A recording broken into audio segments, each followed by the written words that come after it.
आप सभी को राधे राधे और आप सभी का बहुत बहुत स्वागत है मेरी YouTube चैनल ज्ञान धारा में। आज हम जानेंगे कार्तिक मास महात्म के 8वें अध्याय के बारे में। ओम नमो भगवते वासुदेवाय। जिसकी दया से सरस्वती भाव रही उपजाए। कार्तिक महात्म का कमल लिखें 8वां अध्याय।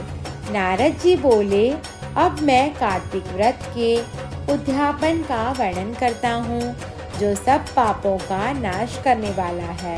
व्रत का पालन करने वाला मनुष्य कार्तिक शुक्ला चतुर्दशी को व्रत की पूर्ति और भगवान विष्णु की प्रीति के लिए उद्यापन करे।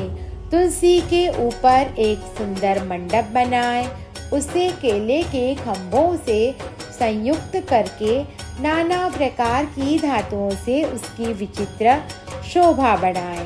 मंडप के चारों ओर दीपकों की श्रेणी सुंदर ढंग से सजाकर रखें। उस मंडप में सुंदर बंधनवारों से सुशोभित 4 दरवाजे बनाएं और उन्हें फूलों से तथा चंवर से सुसज्जित करें। द्वारों पर पृथक पृथक मिट्टी के द्वारपाल बनाकर उनकी पूजा करें। उनके नाम इस प्रकार हैं: जय, विजय, चंड, प्रचंड, नंद, सुनंद, कुमुद और कुमुदाक्ष। उन्हें चारों दरवाजों पर 2-2 के क्रम से स्थापित कर भक्ति पूर्वक पूजन करें। तुलसी की जड़ के समीप 4 अंगों से सुशोभित सर्वतोभद्र मंडल बनाएं और उसके ऊपर पूर्णपत्र तथा पंचरत्न से संयुक्त कलश की स्थापना करें। कलश के ऊपर शंख चक्र गदाधारी भगवान श्री विष्णु का पूजन करें। भक्ति पूर्वक उस तिथि में उपवास करें तथा रात्रि में गीत वाद्य कीर्तन आदि मंगलमय आयोजनों के साथ जागरण करें।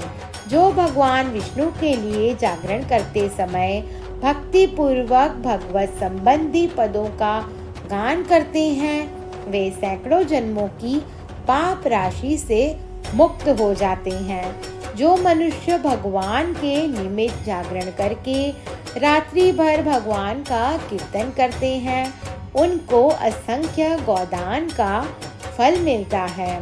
जो मनुष्य भगवान की मूर्ति के सामने नृत्य गान करते हैं, उनके अनेक जन्मों के एकत्रित पाप नष्ट हो जाते हैं। जो भगवान के सम्मुख बैठकर कीर्तन करते हैं और बंसी आदि बजाकर भगवत भक्तों को प्रसन्न करते हैं तथा भक्ति से रात्रि भर जागरण करते हैं, उन्हें करोड़ों तीर्थ करने का फल मिलता है। उसके बाद पूर्णमासी में एक सप्तनिक ब्राह्मण को निमंत्रित करें। प्रातःकाल स्नान और देव पूजन करके वेदी पर अग्नि की स्थापना करें और भगवान की प्रीति के लिए तिल और खीर की आहुति दें। होम की शेष विधि पूरी करके भक्ति पूर्वक ब्राह्मणों का पूजन करें और उन्हें यथाशक्ति दक्षिणा दें। फिर उनसे इस प्रकार क्षमा प्रार्थना करें। आप सब लोगों की अनुकंपा से मुझ पर भगवान विष्णु जी सदैव प्रसन्न रहें। इस व्रत को करने से मेरे 7 जन्मों के किए हुए पाप नष्ट हो जाएं और मेरी संतान चिरंजीवी हो। इस पूजा के द्वारा मेरी सभी मनोकामनाएं पूर्ण हो। मेरी मृत्यु के पश्चात मुझे अतिशय दुर्लभ विष्णु लोक की प्राप्ति हो। पूजा की समस्त वस्तुओं के साथ गाय भी गुरु को दान में दें। उसके पश्चात घर वालों और मित्रों के साथ स्वयं भोजन करें। भगवान द्वादशी तिथि को शयन से उठें, त्रयोदशी को देवताओं से मिलें और चतुर्दशी को सबने उनका दर्शन करके पूजन किया। इसलिए उस तिथि में भगवान की पूजा करनी चाहिए।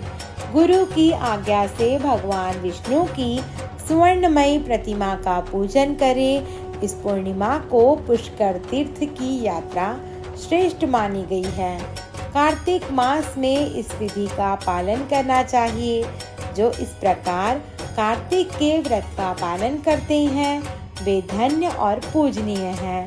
उन्हें उत्तम फल की प्राप्ति होती है। जो भगवान विष्णु की भक्ति में तत्पर हों, कार्तिक में व्रत का पालन करते हैं, उनके शरीर में स्थित सभी पाप तत्काल नष्ट हो जाते हैं। जो श्रद्धा पूर्वक कार्तिक के उद्यापन का महत्व सुनता या सुनाता है वह भगवान विष्णु का सायुज्य प्राप्त करता है। ओम नमो भगवते वासुदेवाय।